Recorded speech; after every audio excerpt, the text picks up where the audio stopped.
as I wait for another. This is the rhyme that I uttered. See, it's more than having the world in my hands. It's like the galaxy is spread across the keys of this baby grand. So as we expand together for better or worse, I create music for the you and I first. Seems like a blessing, but it's also a curse. When I'm deep in depression, that's the time that it works. My best material is written when everything's pivotal. Each thought is critical.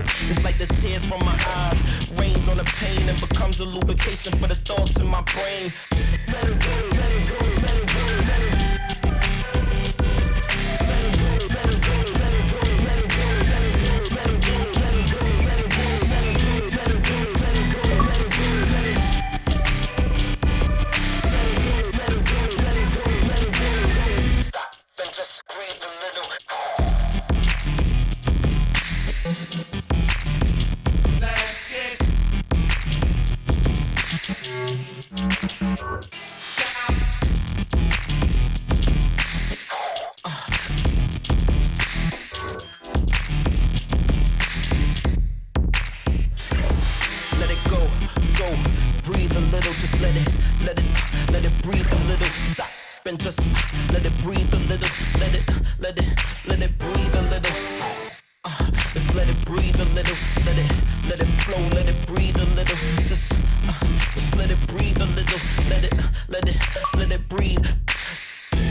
It's NBA action on 2K Sports. Hi, everyone. This is Kevin Harlan alongside Clark Kellogg and Steve Kerr.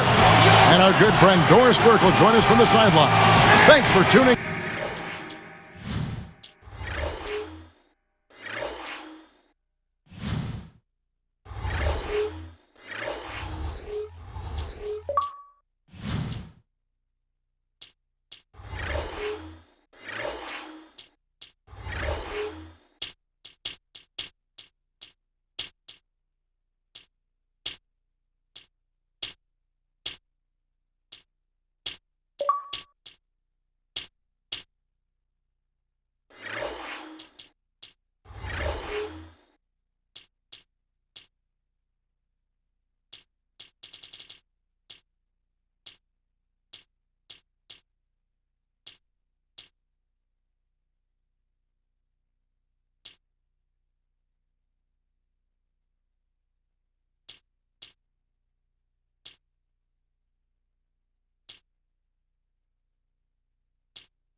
Yeah.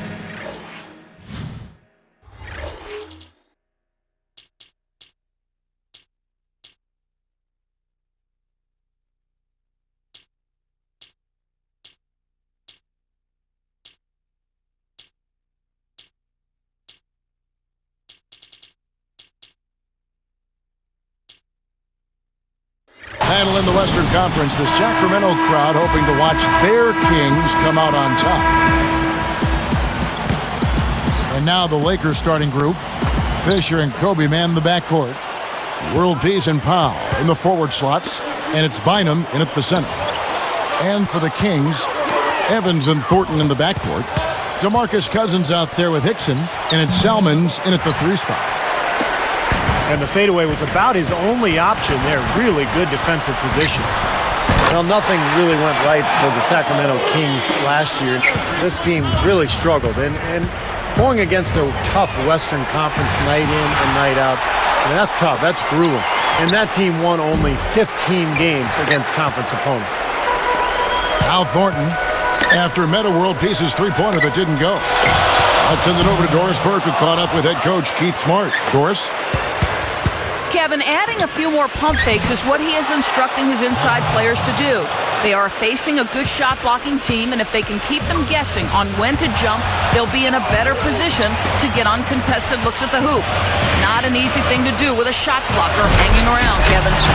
Terrific, Doris. Thanks. They put a lot of thought into how they're going to match up against the opposing defense, guys. Well, one of the things you got to do here, Kevin, and Steve, you can't afford empty possessions against this team. You've got to put the ball in the basket. Yeah, that's for sure, Clark. You got to make them count because you know you're not going to get a lot of open looks. So make sure you make the defense move the ball, try to get good looks, and make them pay.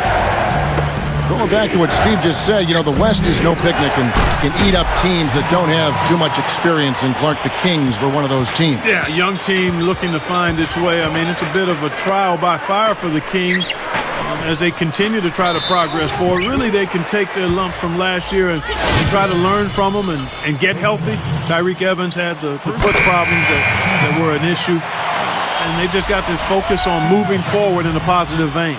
Tyreke Evans. It's obvious to me, Kevin, Tyreke Evans can be a stat sheet stuffer supreme. I mean, in his first season, he became the 4th rookie ever to average 25 and 5. Goudelock's checked in for the Lakers. Gasol passes to World Peace. Salmons covering. Parked down low that time, and he got the 3-second call. Speaking of Tyreke Evans and all the things he can do, Steve, steals is another area. Defense where he excels. Yeah, very quick hands, averaged just less than 2 steals per game. And then you look at his scoring, his ability to get to the rim and attack. I mean, he is a special talent. A 3-pointer off the mark. Tough 3-point try there with a hand in his face. Now that's just rubbing it in, fellas. Throwing it down with style. These folks are not going to forget that one anytime soon. Bynum with the steal. Solo break. Bryant flushes it down to finish the break.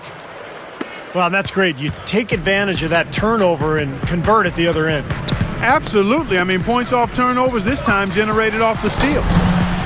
No good from Cousins. Well, it's unfortunate, but he just is not a dependable, consistent finisher, especially if a defense is right there in front of him. The Lakers making a switch here. Barnes is checked in. Here's Evans. Back to Hickson. He dishes it to Evans. Thornton for 3. And once again off the mark by Sacramento. Well, one of the things that has made the Lakers so good is their depth and their balance. In fact, last year, defensively, they had the 5th lowest field goal percentage defense in the league, under 44% for their opponents. You give him an opening like that one, he'll take advantage. Great looking transition that time, guys. Gasol kicks to Barnes. Good on the triple. For 3. Barnes has got his first bucket of the game, and he's on the board for 3. And for the Lakers, Clark, that big front court, a big part why they're so tough defensively. Steve just said the percentage defensively under 44%. Well, length is hard to score over. I mean, they've got some tough defenders up and down the roster, really. And they play a physical style. I mean, you think about a guy like Matt Barnes, Ron Artest. Kobe is a killer defensively when he's locked in. And then they're all experienced, too. I mean, that adds to that defensive prowess as well. Fredette, he's checked in for Marcus Thornton. Now Kobe Bryant still chasing that 6th ring. If he ends up getting it, he would tie Michael Jordan. And of course, Michael was always a tremendous inspiration for Kobe Bryant. Here's Kobe. 9 points in the game so far. He gathers. An easy 2 points on the layup. Kobe's got 11 points. Stevie mentioned Kobe is still working toward those 6 rings. He's got 5 right now. But Kobe said, Clark, that, tying Jordan wasn't his motivation. You believe that? Well, I do think he wanted to help Phil Jackson go out on the right way. And that, of course, didn't work out. No, it did not work out. But I think it was a combination of factors. One, he obviously wants to do it because he wants to do it. But I don't think the Jordan piece is out of the equation and being one of the inspiring factors for trying to grab that 6th one. And, I mean, quite honestly, he's shown that he wants to try to win it every year. Well, he's always compared to Jordan. I mean, why wouldn't that just be a natural feeling anyway? You can't fault him for it. No, not at all. Not at all.